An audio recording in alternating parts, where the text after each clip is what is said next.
Okay, welcome to our Erev Shabbat Parashat class, Parashat Vayakhel Pekudeh, but also Parashat HaHodesh, and the first national mitzvah in the Torah.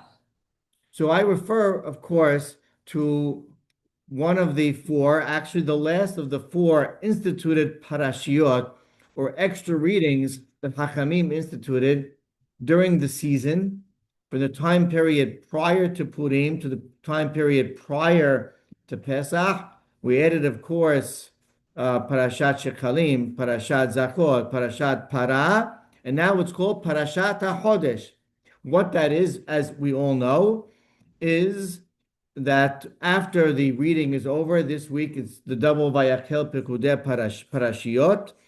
We read from the book of Shemot, Parashat Bo, Perek Yud Bet, chapter 12, the first 20 Pesukim. What do we read? We read, well, the beginning of it is what I just described, which is the first national command to Am Yisrael. This is smack in the middle of the saga, of the drama of Yetziat Mitzrayim, where HaKadosh Baruch Hu has already created he meted out 9 plagues already, and about to then just rip into the Egyptians with Makat Bechorot, number 10.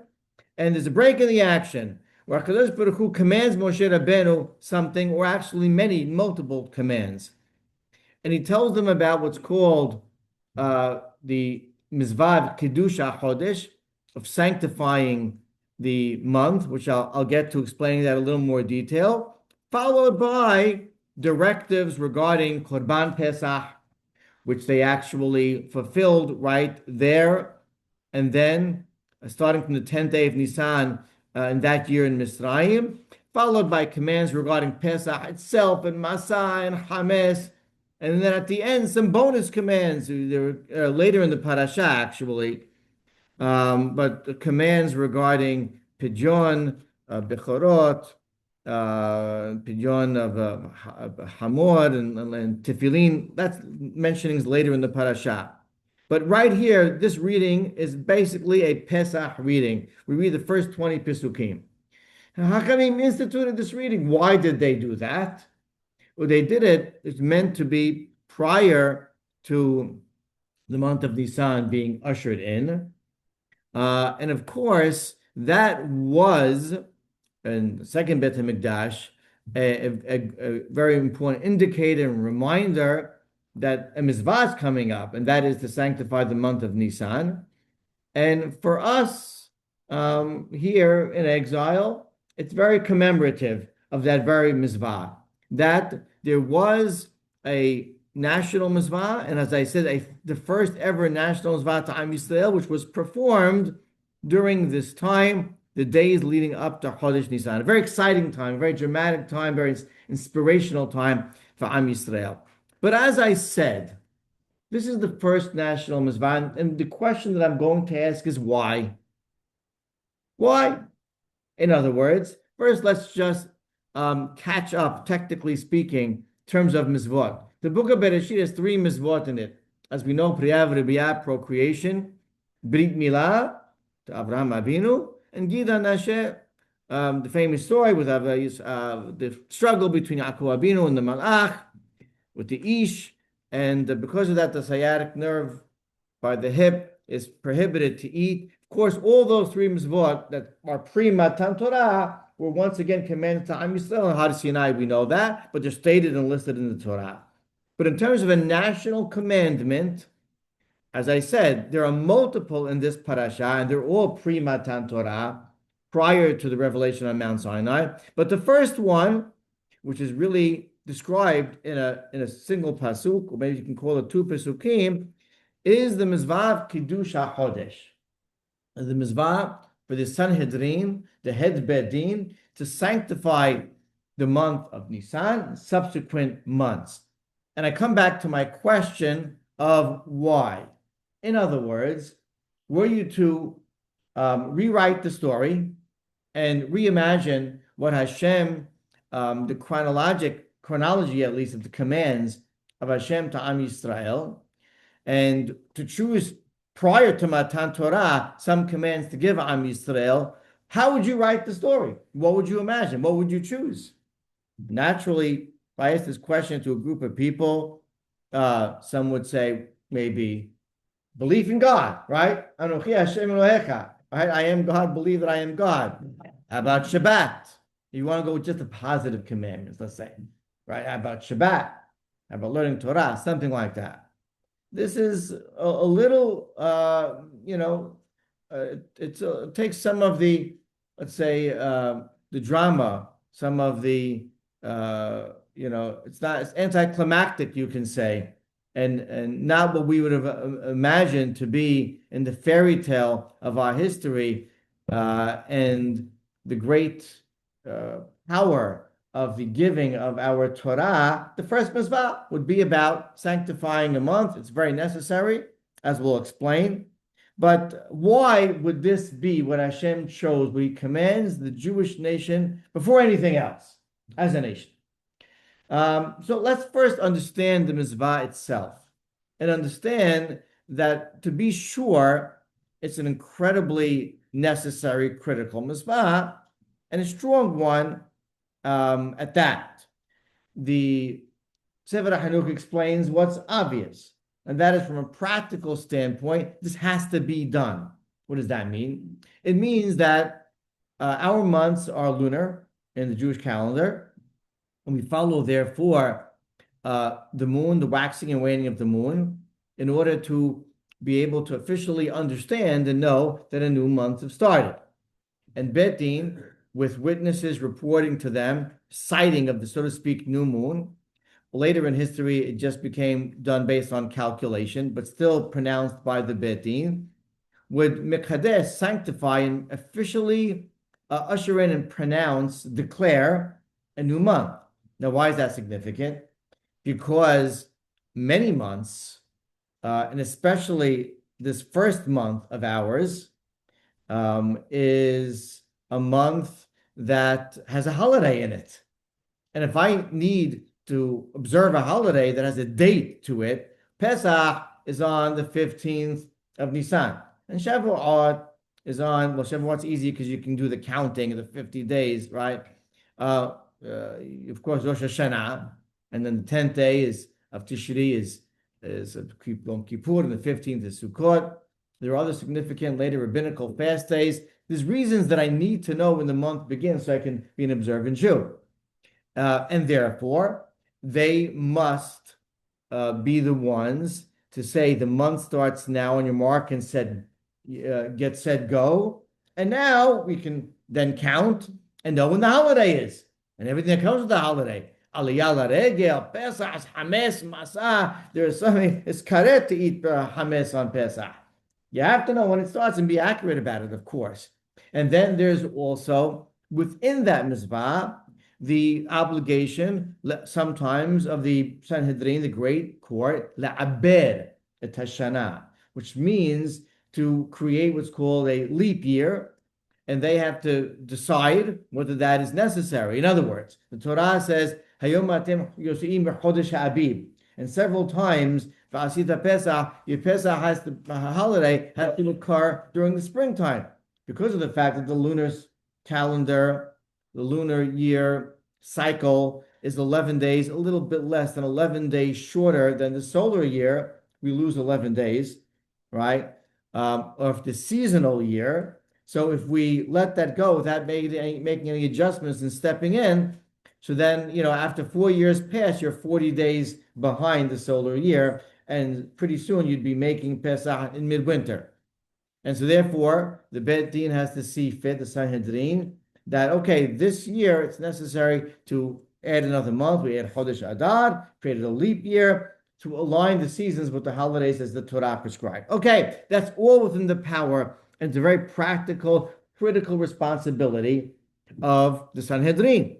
Added to that is the fascinating concept that Rambam mentions when he lists this in the Sefer HaMizvot as a mitzvah, and he says that, by the way, the Sanhedrin only has the power to do this. It has to be in Eretz Yisrael when there was no Sanhedrin.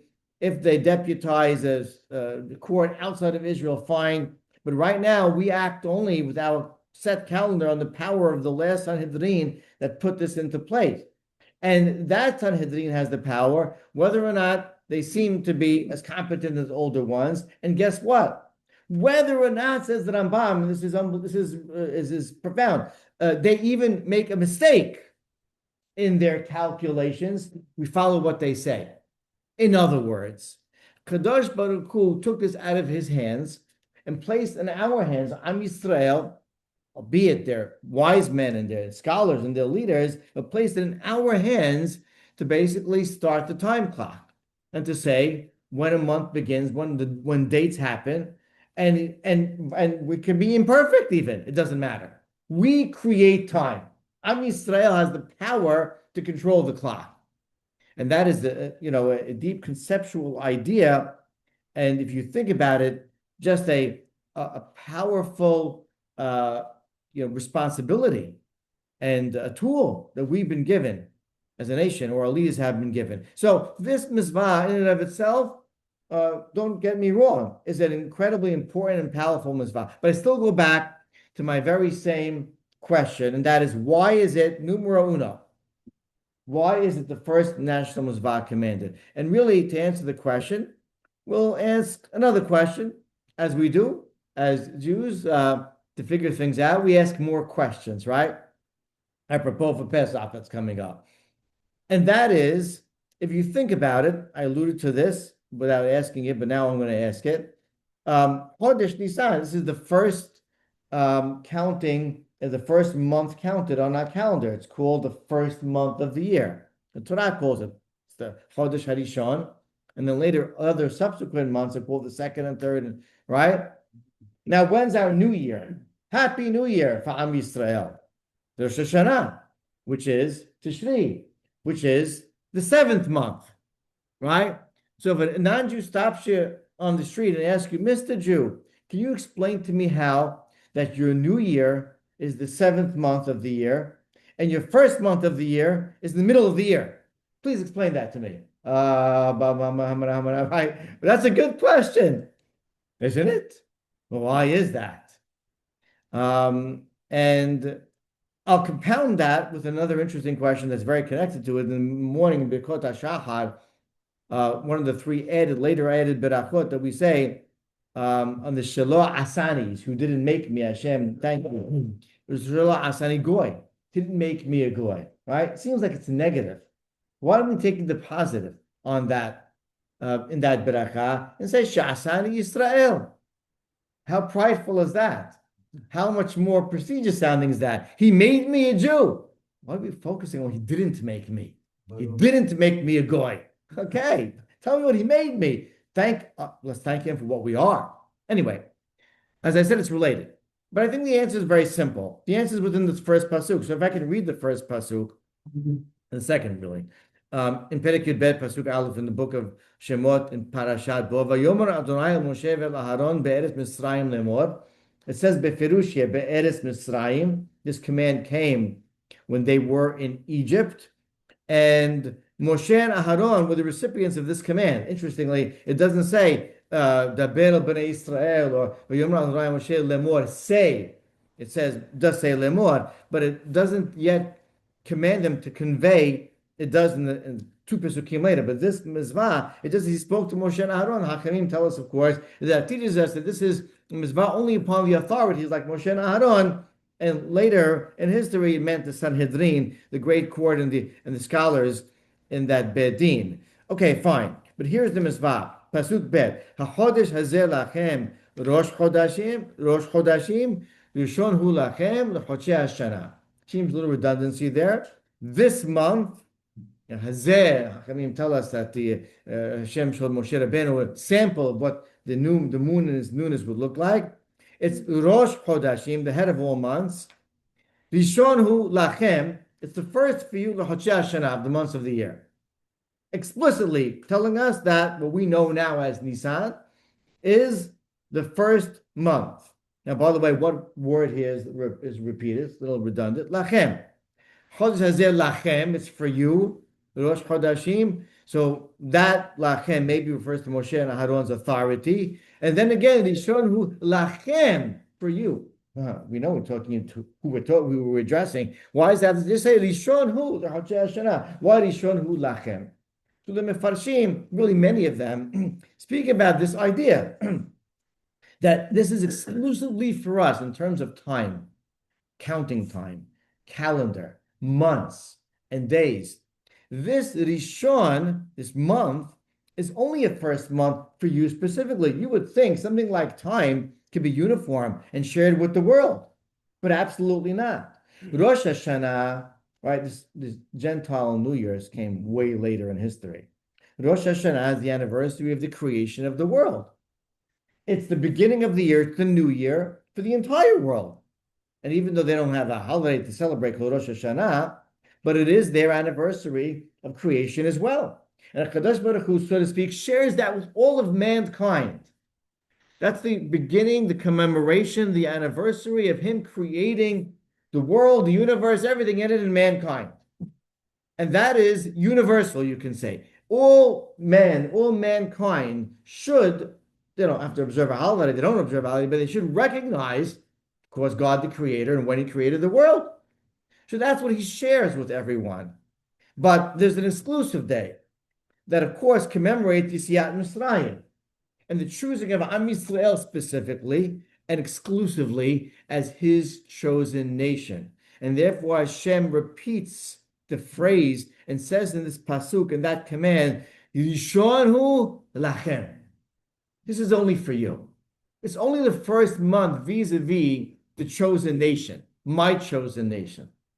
That is the first month because it starts with this month that I'm taking you out of Egypt, the Exodus, the redemption, the chosenness of Am Yisrael to be the light to the nations and to be the exclusive nation of God who has the prestige of following God's command and fulfilling the objective of mankind in this world and eventually reaping all the benefits of that great distinction. And as the Or HaHaim adds on, that is Rishon hu lachem, not just a historical first because of Yetziat Mitzrayim. Eventually, as we are told, B'Nisan nichalu u'B'Nisan atidim lehigael. It was our original redemption month and will be, Be'ezat Hashem, soon nowadays, our redemption month, as the Mashiach will come in HaHodesh Nisan. And I've given a class in the past in a famous pasuk in this parasha, the pasuk of redemption that speaks of and alludes to this month being the past, present, and future month of redemption. So Rishon hu lachem. This is only for you, and therefore, just to prove the point, God says, I have a new year, Happy New Year, Rosh Hashanah, right?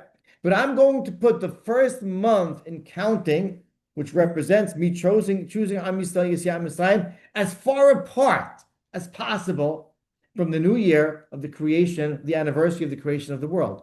How's that? How far can you get from Rosh Hashanah? The farthest you can get is 6 months in either direction, right? And that's Nisan. To show you how distinct and different you are as a nation. Spread it as far as you can from the anniversary of creation, which I share with the rest of the world. This, Rishon hu, is only lachem. Thus, month 1, middle of the year. Beginning of the year, month 7. And that's why we say, not Shelo Asani Yisrael, that God, Shelo Asani Yisrael, I'm sorry, that God made me Yisrael. Because guess what? The Chinese can say Sha'asani Chinese. And the Spanish can say Sha'asani Spanish, right? We don't say that. We say Shelo Asani Goy. That we're exclusive, that we're different, that we're unique, that we're chosen, right? And that really plays into this difference, with separation. HaKadosh Baruch Hu is very actively doing for the rest of the world. Okay, but that, with the greatness of the concept of this exclusive month for our chosen nation, still doesn't answer my question. Why is it the first mitzvah?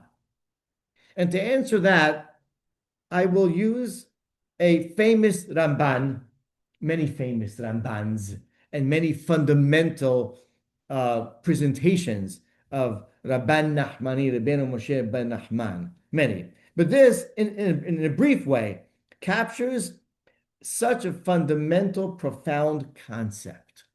And that is, he says, listen, think of dates for a moment. By the way, these words that we're using, Nisan, Iyar, Sivan, Nisan, Iyar, Sivan, Tammuz, Abelut, all those months, those are not even original Jewish words, right? We're told by the Hachamim that they were imported. They were Persian words. The first time we see them is only in the books of Tanakh that after the Churban. Esther, we just read in the book of Esther, Megillat Esther, there it mentions Nisan and Adar, right? Azan Nehemiah is after the destruction, Zechariah. Otherwise, they're Goyish names, so to speak. We Jewishize them, right? We adopted them.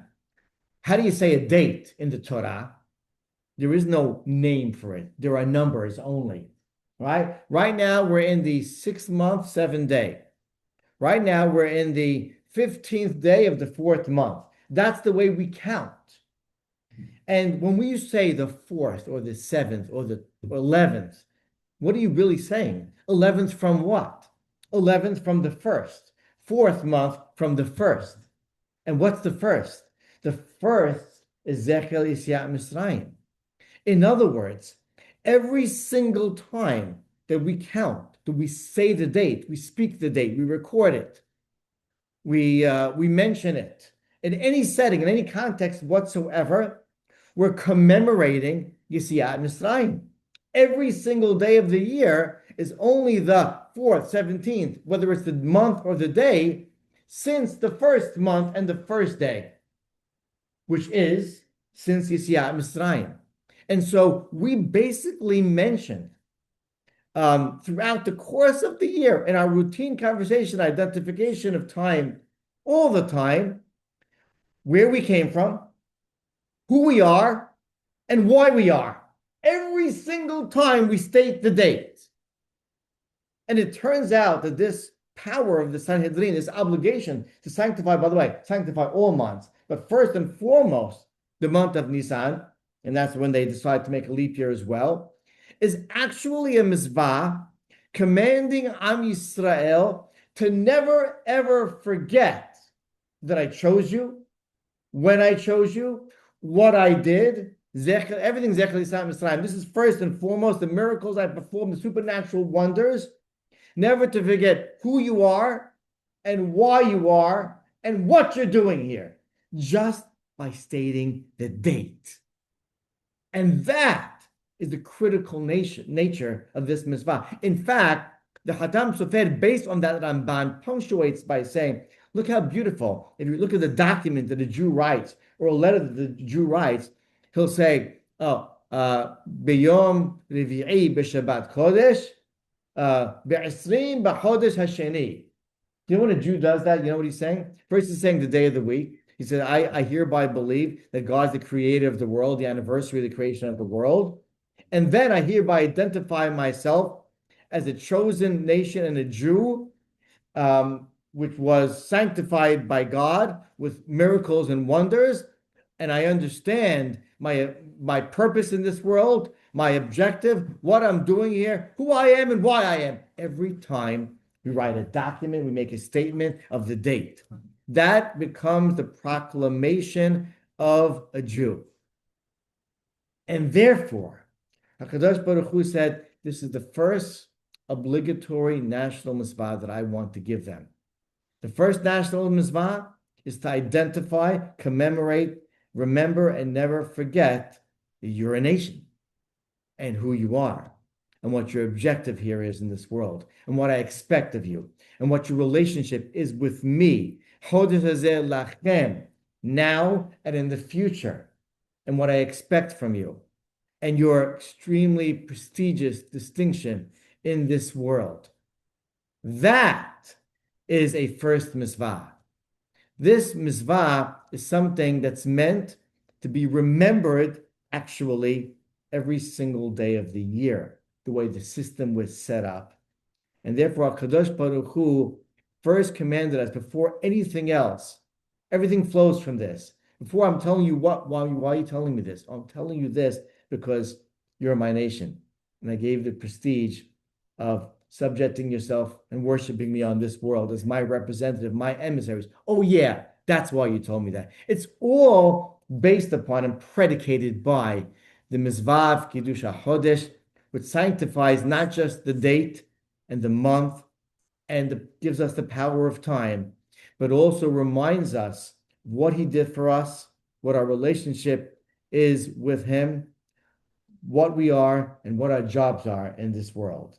And that is Kiddush HaHodesh and Parashat HaHodesh. Baruch Adonai Olam. Amen. Amen. Shabbat Shalom.